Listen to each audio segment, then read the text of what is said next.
Hey guys, this is our second chicken coop that we built. The first coop is closer to the house. This one is actually, it actually comes off the side of the barn, and this is also where we have our goats and where we used to have our cows at.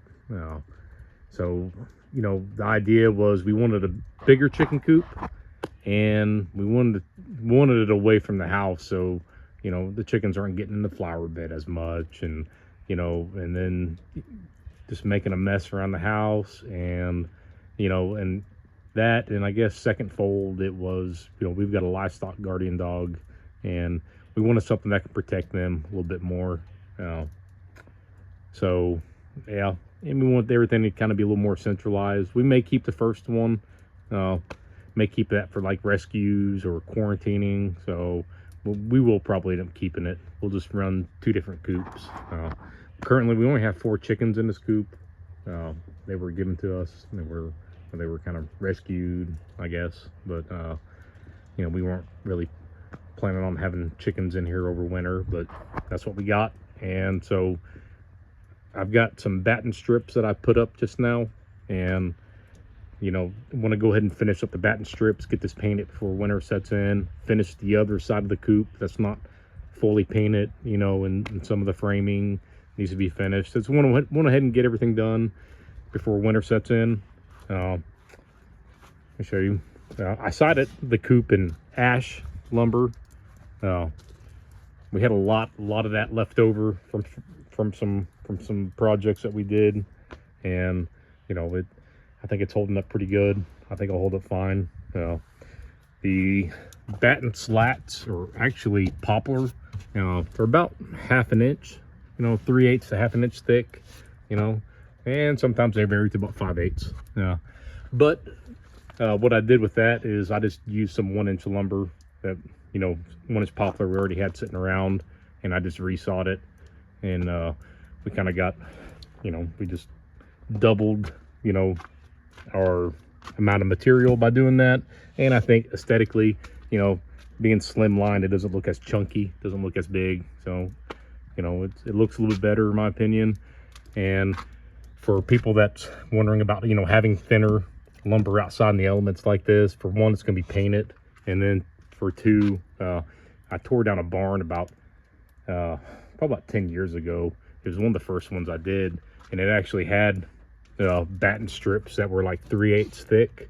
Of course they were oak, but they weren't, by the time I got to them, they were just grayed up, weathered barn boards. So this is going to hold up fine. Poplar will hold it fine. I've seen many barns with poplar siding with just paint or stain, and they last several decades.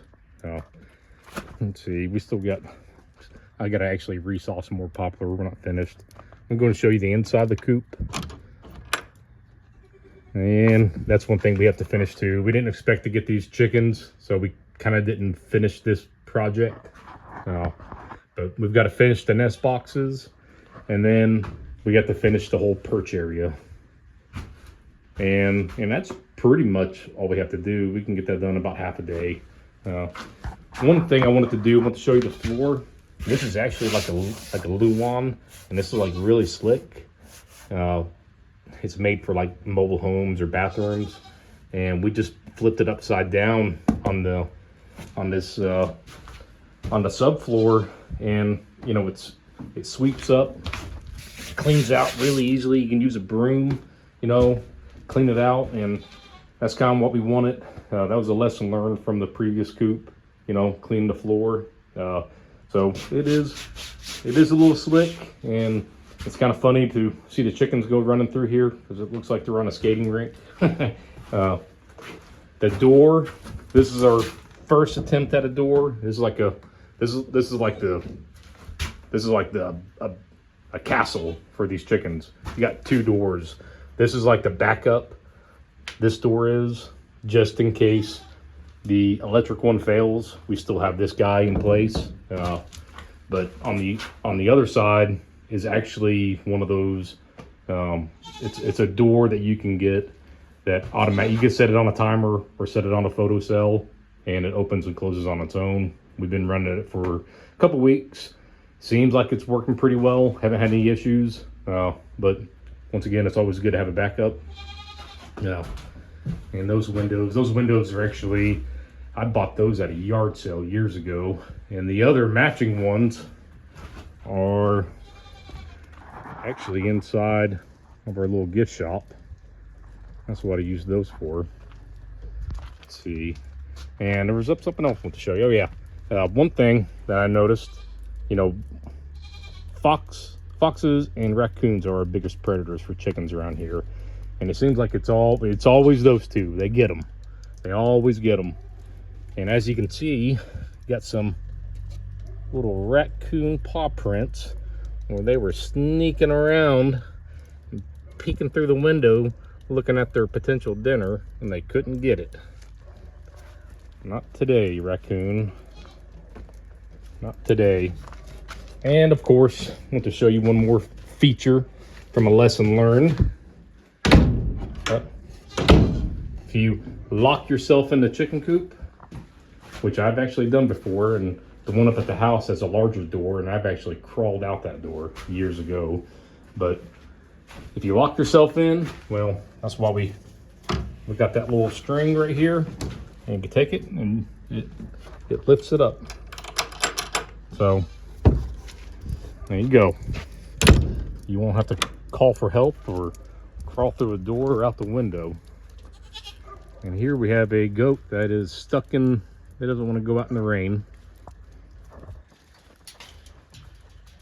As you guys know, I have goats. Goats hate the rain. And here's the other side of the coop. And there is the automatic door, and that's the solar panel for it. It's like a 5-watt panel, and that's the run. Had a little different setup here because I was afraid some of the smaller goats might be able to get in there and eat the chicken feed. That's actually the cover for it, but we didn't really have any issues with that, surprisingly. But that's it. Probably towards the end of middle of November, in November, I definitely want to have the rest of this up and paint it, and then have it sealed off ready for winter, so that these chickens have a windproof and dry sleeping area and home. All right, thanks for watching.